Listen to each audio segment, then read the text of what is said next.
Hey everyone, welcome back to Nadlan Forum Podcast Daily. I'm Ruby, here with Leah, and today we're wading through the all too familiar waters of the new home sales market.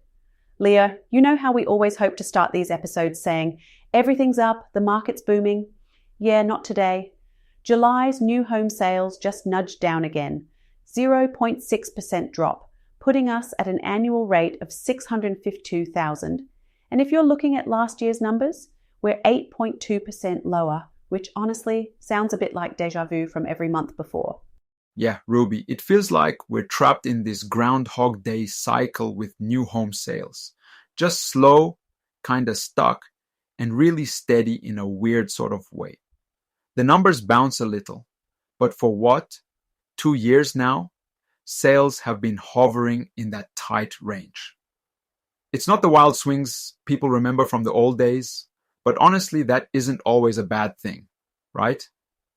It means we're not headed for some cliff, just, stuck in neutral, as the episode title says. Exactly. And I think it's worth pointing out that stability isn't always the kind where everyone's throwing a party. Sometimes it's just nobody's really excited to make a move.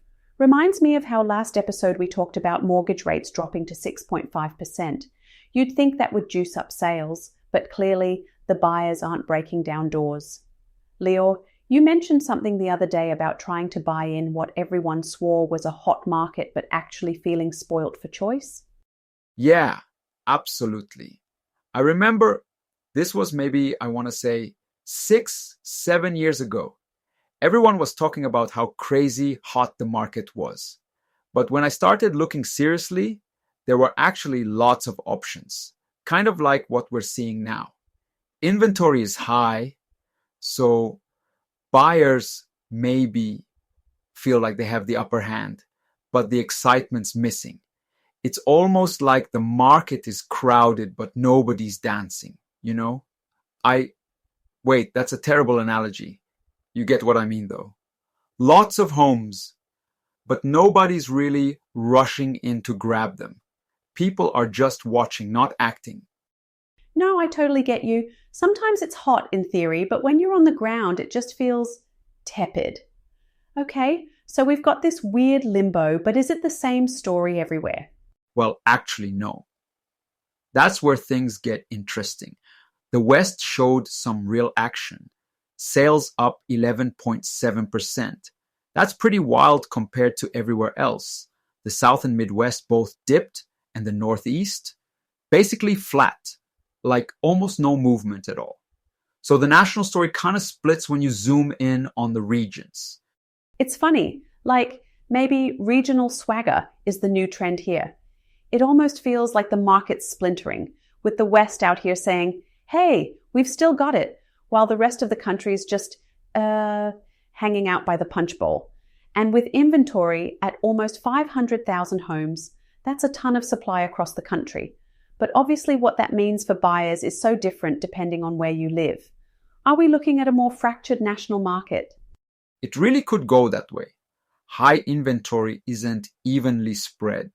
You've got some hot pockets, especially in the West, and then other places that just aren't moving much.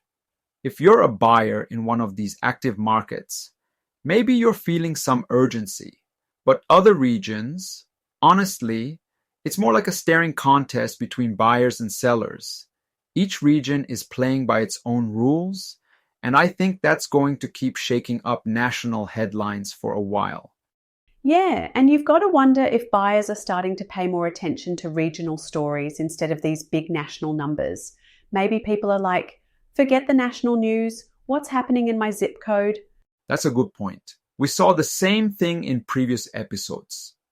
Like when we talked about regional variations really shaping mortgage demand and home buying decisions. It's not just one market anymore, but a lot of little markets, all moving at their own paces. And then there's the affordability pinch, which is, let's be honest, not really getting any better.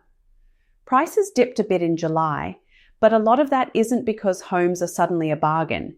It's because builders are making smaller homes. So buyers aren't getting more value, just less space.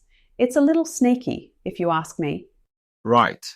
Affordability is still the big issue, even with those price tags nudging down.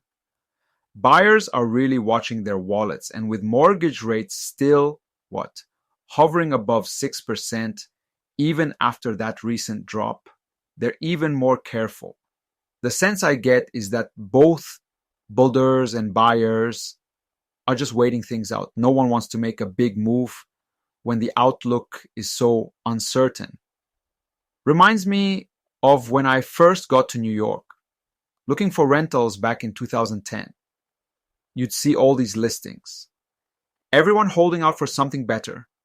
And honestly, sometimes the best move is just to sit tight. Wait for the market to shift. Yeah, sideways activity really might be the name of the game for a while. We've seen that pattern in both home sales and mortgages. Even when there's some movement, everyone's a bit cautious, just waiting for the next part of the story. And honestly, as we've said in past episodes, sometimes patience is a strategy by itself.